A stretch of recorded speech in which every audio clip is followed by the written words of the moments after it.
Hello everyone, Luke here with Lockjaw Gaming. I just want to show you the new Call of Duty Advanced Warfare Season Pass weapon. It is called the Ohm, so yeah. It is an energy weapon. I just want to do a little review on it.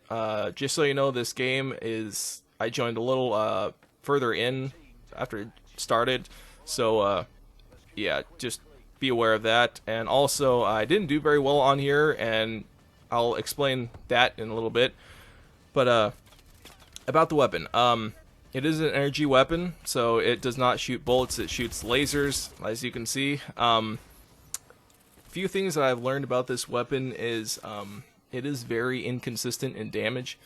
Maybe that is just my first end, or maybe that's going to be fixed later, but when I used it, I noticed several times when I would shoot somebody, it would either be a one hit or up to 30-40 hits. This is a Call of Duty mistake that I've noticed with a lot of the weapons, especially the LMGs. They have really ranged damage, but I'll talk about that later. This weapon has really high recoil and very a large sway radius, so whenever you are running around with it, you'll notice it kind of sways left and right, so as it's kind of heavy.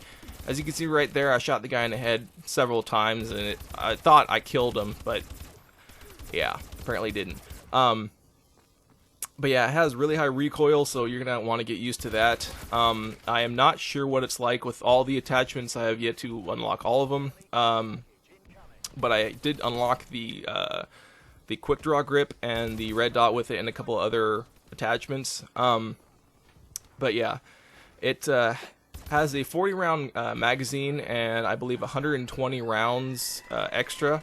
The LMG and shotgun rounds both are combined in one clip, so if you use, say, 20 rounds of the LMG and then switch to your shotgun, you will have 20 rounds, or if you switch to your shotgun, you will have 20 rounds, and then you use 20 rounds, and then you switch to your LMG, you will have 20 rounds left. So the 40 rounds is both for shotgun and LMG. Another thing about it, this LMG, the LMG version of it, is very overpowered compared to a lot of the LMGs in the game. Even though it is inconsistent, when it does hit the higher damage points, then it does hit a lot higher damage than its adversaries in the LMG, and it's a lot faster in rate of fire and can match up with the better ARs. So you might want to be aware of that.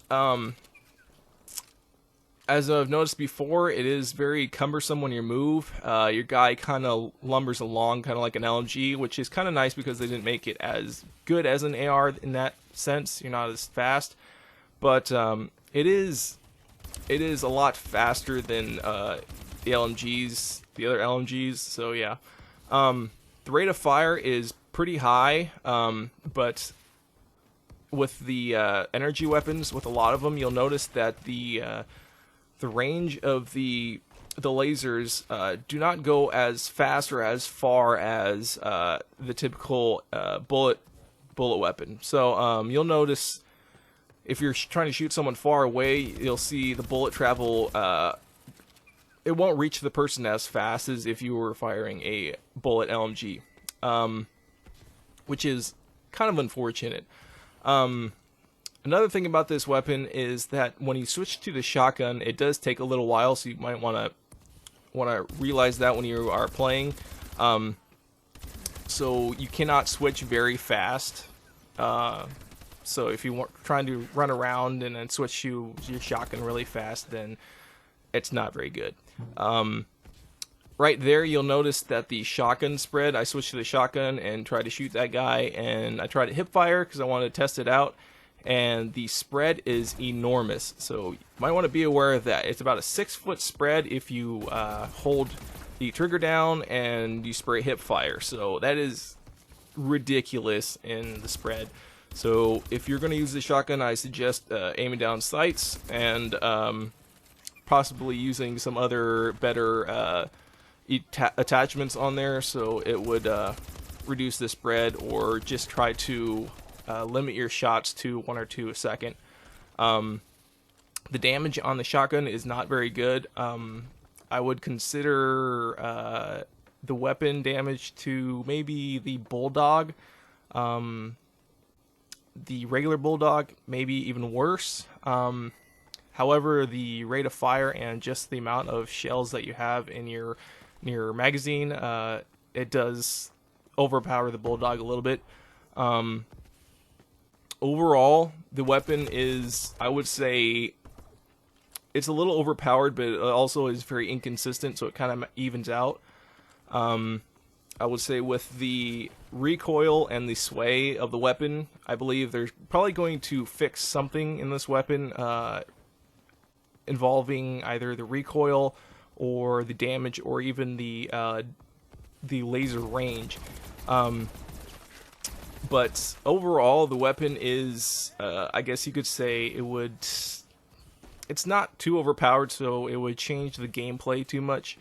But yeah, it's definitely, a lot of people are using it right now, but I think that fad will kind of fade away once everybody realizes what the weapon's really like.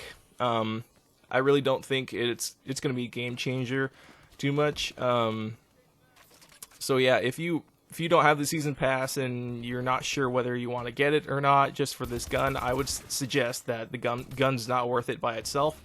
But yeah, that's my opinion. Let me know what you guys think, and if you tried it out, and yeah, I'll talk to you guys later.